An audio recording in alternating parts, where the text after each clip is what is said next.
À ce jour, l'une des plateformes d'entraide et de partage comptant le plus de membres actifs, Reddit n'en recèle pas moins son lot de mystères, de choses cryptiques complètement inexpliquées. Que ce soit des cas très connus comme EA Video Game ou des sujets beaucoup plus niches comme The Kill Empire Rabbit Hole, il serait presque impossible de faire une liste complète de tous ces sujets. Cependant, le 30 novembre 2021, l'utilisateur r/shimsgeru propose sur le subreddit r/icebergchart une compilation des posts les plus troublants qu'il ait pu trouver sur la plateforme. Alors enfilez votre combinaison de plongée, préparez vos bouteilles, car nous allons descendre le long de cet iceberg immense qu'est Reddit. Ici Merlin, et bienvenue dans l'Hunting Hour.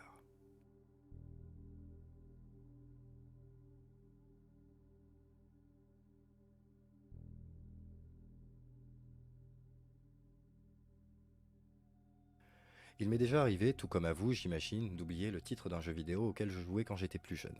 Eh bien c'est également le cas de l'utilisateur u/sparta213 qui poste le 30 avril 2016 sur le subreddit r Tip of My Joystick, un subreddit consacré à retrouver les titres de jeux vidéo qui ont été depuis longtemps oubliés, la description d'un jeu à l'ambiance assez cryptique auquel il aurait joué entre 2000 et 2015, mais dont il ne trouve aucune trace si ce n'est dans sa mémoire. Voici d'ailleurs ce qu'il nous dit au sujet du jeu. Je ne sais quasiment rien sur ce jeu. Tout ce dont je me souviens, c'est qu'il était un peu dans le style de Harvest Moon, mais avec un twist plus sombre. Le jeu commençait avec vous et votre femme, et une nuit, une dispute éclate et vous la poignardez à mort. Le reste du jeu, lui, consistait à travailler à la ferme pour rester en vie et être le moins suspicieux afin que personne en ville ne découvre l'incident qui a eu lieu. De temps à autre, la police vient fouiller la ferme et vous devez cacher le corps. Je ne me souviens pas pour quelle console le jeu a été créé, mais je sais qu'il a été réalisé entre l'an 2000 mais avant fin 2015. Les graphismes n'étaient pas en 3D et je suis sûr à 100% que ce n'était pas un jeu sur navigateur. Le poste de uSparta213 gagna un peu en popularité et bien que les redditeurs se penchèrent sur le mystère et lui proposèrent des titres de jeu ou même marquèrent les similitudes entre la nouvelle 1922 de Stephen King et ce que décrivait l'OP, rien ne fut trouvé, et ce qui fut nommé plus tard That Evil Farming Game tomba lentement dans l'oubli.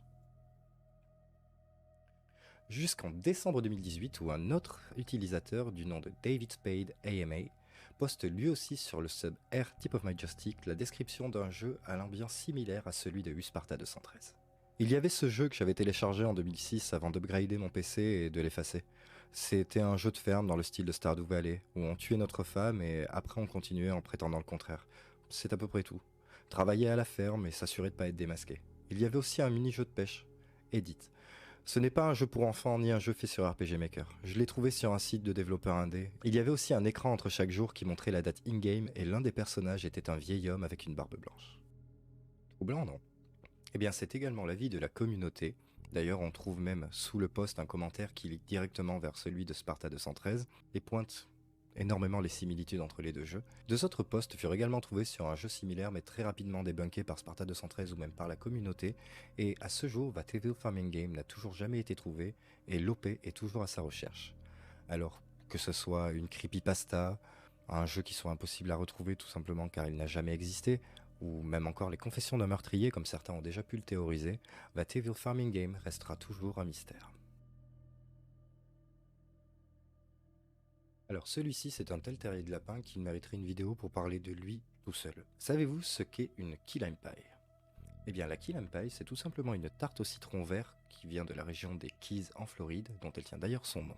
Mais la tarte au citron qui nous intéresse aujourd'hui, ce n'est pas pour son goût, ni sa saveur, ni son origine, mais plutôt parce qu'elle a fait l'objet entre 2009 et 2016 de plusieurs centaines de reviews un peu partout sur le web, vraisemblablement écrites par une seule et même personne, et ayant pour point commun trois choses: le Cochise Key West Café, l'utilisation de noms de gens célèbres comme pseudonymes, et un non-sens global dans leur écriture. Le plus troublant là-dedans, c'est pas la quantité astronomique de commentaires, mais c'est plutôt le fait que tous ces commentaires soient postés sur des forums ou des sites qui n'ont absolument rien à voir avec la pâtisserie ou la key lime pie, et le non-sens complet. À tel point que certains auraient pu penser que c'était soit des messages codés, ou une personne malade ayant fait une fixette sur le restaurant. Même certains ont théorisé que ça pourrait être un bot. Quoi qu'il en soit, que ce soit un bot, une personne malade, ou même quelque chose de pire, je pense qu'on n'aura jamais la réponse à ce mystère, mais on s'en reparlera bientôt.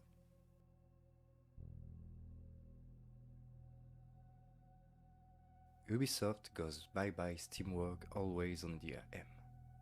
Je suis sûr qu'à la simple écoute de cette phrase, la plupart d'entre vous savent très bien de qui je veux parler car il s'agit sans doute de l'entrée la plus célèbre de cet iceberg, EA Video Games. En 2010, l'utilisateur I Wish I Was a Meme poste sur le subreddit Airgaming un message dans lequel il demande à la communauté quel est leur mode de jeu préféré sur Oblivion. Très vite, la plupart des réditeurs répondirent soit par leur mode de jeu préféré, soit comme on est sur internet, certains trolls insultèrent le post original, et ce post plutôt basique aurait pu passer complètement inaperçu. Cependant, c'était sans compter un commentaire de l'utilisateur r/yayvideogame qui quant à lui avait un mode de jeu préféré très différent des autres. Le bouton désinstaller. Le jeu est génial et tout, mais mon dieu que c'est difficile d'enlever entièrement toute la crasse qu'il laisse derrière lui sur votre système. Vous devriez vraiment checker ce mode quand vient le temps de vous en débarrasser. Autrement, je pense que Oscuro's Oblivion Overhaul est un bon départ. Ce message laissa I Wish I Was a Meme dans une incompréhension totale et il ne manqua pas d'ailleurs de le faire savoir à yayvideogame dans un autre message, ce à quoi il lui répondit avec un message encore plus cryptique. Le bouton désinstaller. Le jeu est bien, Ubisoft fait bye bye Steamwork toujours sur DRM. Mais tu dois souvent aller travailler, toujours au travail DR.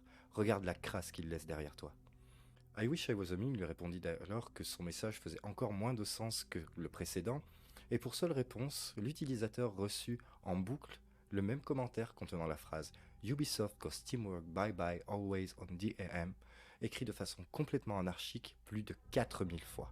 Alors oui, on pourrait penser que c'est un bot, mais yayvideogame planquait à l'intérieur de certains de ces messages des liens hypertextes menant vers des images assez creepy, dont une aujourd'hui tristement célèbre d'une feuille de papier sur laquelle était écrit la phrase Ubisoft goes Steamwork bye bye always on DRM de très nombreuses fois.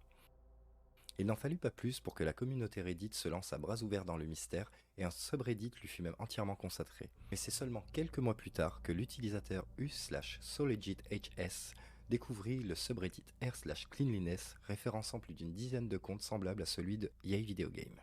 Dans les similitudes, on pouvait retrouver la façon de parler qui était exactement pareille lorsque les personnes s'exprimaient normalement, mais aussi les mêmes périodes de craquage et de posts intensifs et complètement erratiques, ce qui pouvait laisser à penser qu'une seule et même personne se trouvait derrière tous ces comptes. Et ce fut confirmé en 2019 lorsqu'un ami proche de yayvideogame et utilisateur de Reddit décida de briser le silence dans un AMA. Lyndon Wachtel, c'est le vrai nom de yayvideogame, était un homme ex-témoin de Jéhovah et atteint de plusieurs maladies mentales, dont notamment de violentes douleurs chroniques et d'un problème de psyché dû à une infection de son crâne. Il était également surmédicamenté et au fil des années, son état mental a fini par se dégrader, ce qui emmena à des phases de craquage comme celle où il posta la fameuse phrase Ubisoft goes Steamwork bye bye always on DRM en boucle. Vous avez sans doute remarqué que j'utilise le passé pour parler de Lyndon Wachtel. Eh bien c'est malheureusement car il s'est enlevé la vie en 2015, ne supportant plus de vivre dans son état.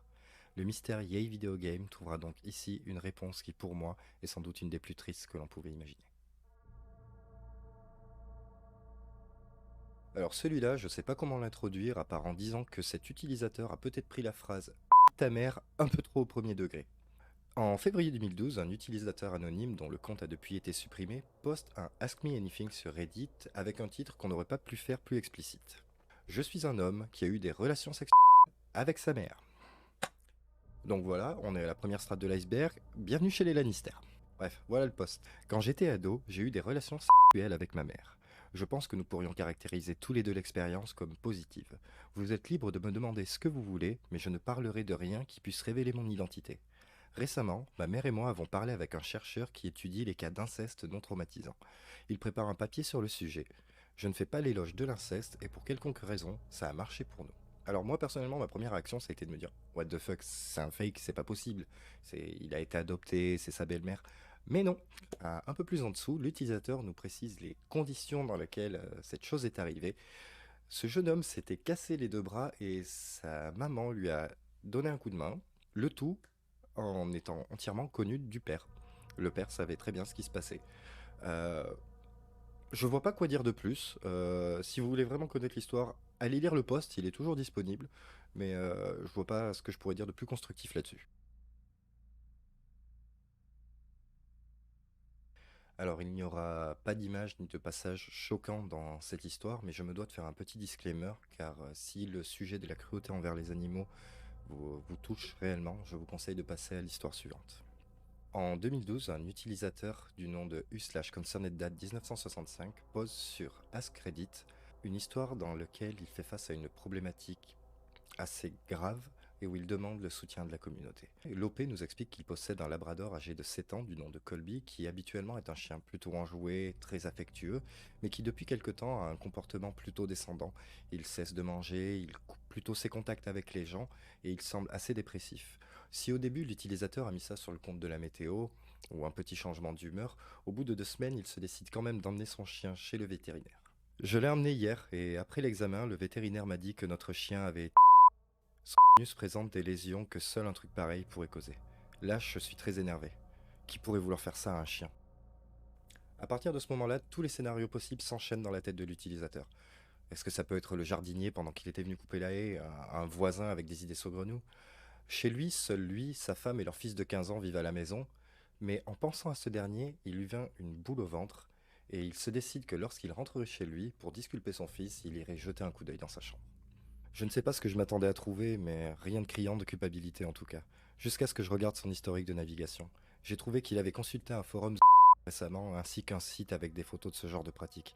Je sens que je vais vomir. C'est la pire découverte qu'il pouvait faire. U/Concerned date 1965 décide que le soir même, il aurait une discussion avec son fils, mais qu'il choisit quand même d'occulter la vérité à sa femme, de ne rien lui dire pour l'instant. Le soir même, il eut une discussion avec son fils, et la réponse qu'il eut pendant cette discussion fut la pire qu'un père pourrait entendre.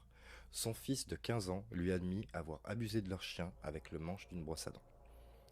Après cette révélation, les mesures prises par U/Concerned date 1965 furent d'éloigner Colby un maximum de leur fils et d'envoyer leur fils en consultation avec un psychiatre. Mais cette histoire ne s'arrête malheureusement pas là, et dans un édit de son poste, l'utilisateur U/Concerned date 1965 revient en nous expliquant que son fils a recommencé ses pratiques malsaines envers leur chien.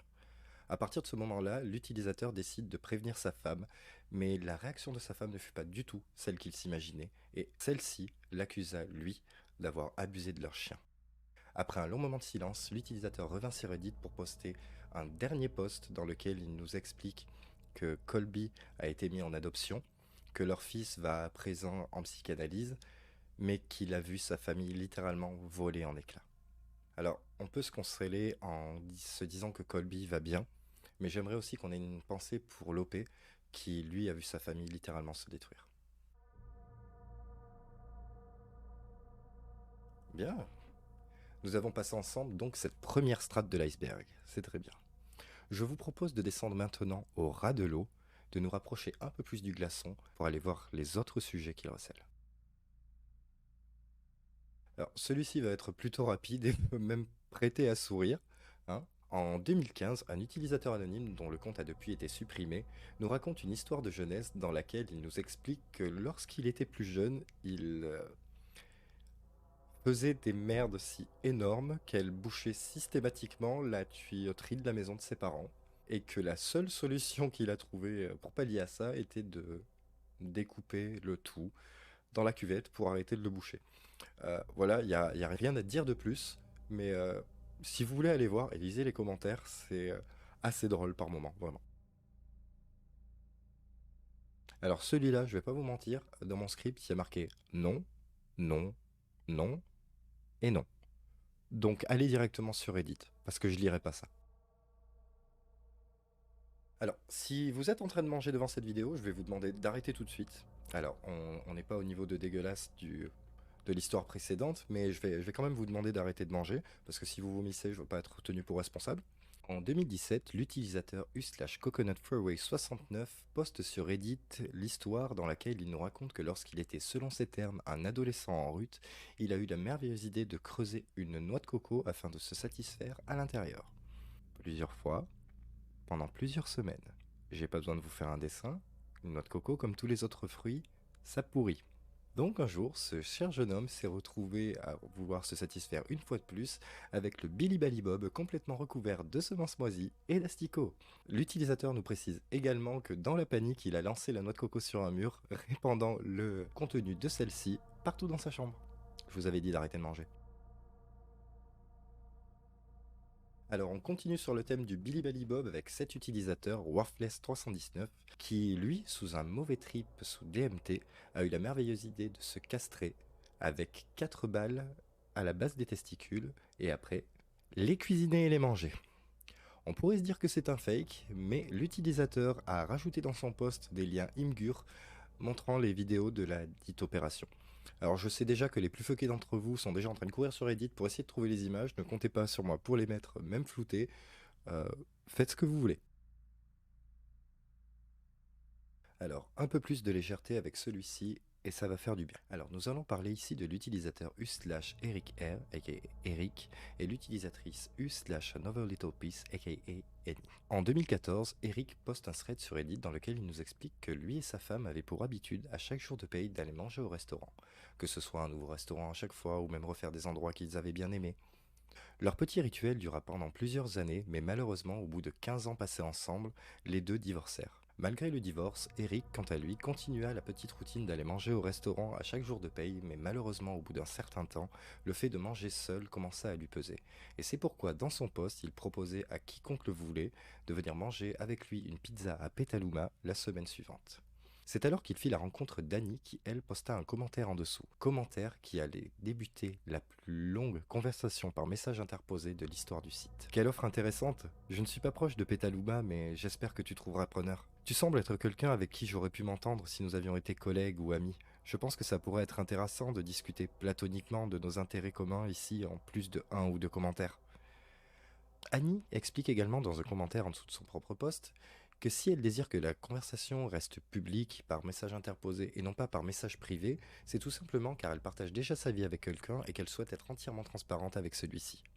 Et c'est ainsi que durant 5 ans, Eric et Annie discutèrent ensemble par message interposé dans des threads entièrement consacrés à leur conversation qu'ils nommèrent même branches, car ce qu'il faut savoir c'est que sur Reddit, au bout d'un certain nombre de mois, on ne peut plus poster sur un sub, celui-ci est archivé, donc ils en recréaient un à chaque fois. Au fur et à mesure qu'on lit leurs messages, on se rend vite compte qu'une relation amoureuse commence à s'installer un petit peu entre les deux. Et malheureusement, ce qui devait arriver arriva. Et la jalousie mélangée au fait qu'ils ne pouvaient pas être ensemble firent que Annie ne posta plus dans le thread, ni même sur Reddit, et ne laissa derrière elle qu'un seul message, assez cryptique d'ailleurs. Je m'en vais d'ici. Tout ce que je peux envoyer. Premier, dernier et tout. On ne peut malheureusement pas savoir ce qu'il est advenu de Annie, mais ce que l'on sait en revanche, c'est que Eric, quant à lui, continua de créer des branches de conversation, sans doute dans l'espoir que Annie continue de lire les messages, mais au bout d'un certain temps, il revint sur Reddit, posta un tout dernier message dans lequel il expliquait à Annie que toute cette conversation lui avait fait énormément de bien, tout le bonheur qu'il en avait ressenti, mais qu'il était venu pour lui le temps de tourner la page. Tout est encore en ligne, donc si vous voulez y jeter un œil, je vous encourage à aller le faire parce que c'est très intéressant. Alors ceux qui connaissent ce sujet sont sans doute déjà partis courir vomir, mais je vous rassure, tout comme pour Jolly Rancher, je ne vais pas lire ce thread, parce qu'il est tout simplement trop extrême, trop dégueulasse. Donc si vous avez le cœur bien accroché, je vous encourage à aller le lire, ça parle d'une chirurgie. Le titre c'est Le mari de Dagoba, donc vous attendez pas à quelque chose de soft. Ne mangez pas et prévoyez une bassine à côté. Vraiment. Bien, on a fini cette deuxième partie de l'iceberg, mais on est encore très loin du fond et il va falloir qu'on plonge un peu plus. La prochaine fois, on va mettre notre tuba et on va descendre sous l'eau et afin de visiter un petit peu les eaux claires et de voir quelques nouveaux postes encore plus perturbants. Quoi qu'il en soit, j'espère que cette vidéo vous a plu. Si c'est le cas, n'hésitez pas à lâcher un pouce bleu et surtout vous abonner à la chaîne. Vous pouvez également me retrouver sur Instagram ou sur ma chaîne Twitch où je fais des choses complètement différentes de sur YouTube. Vous pouvez également rejoindre le Discord communautaire The Headquarter. Tous les liens sont en description. Quant à moi, c'était Merlin et je vous dis à la prochaine.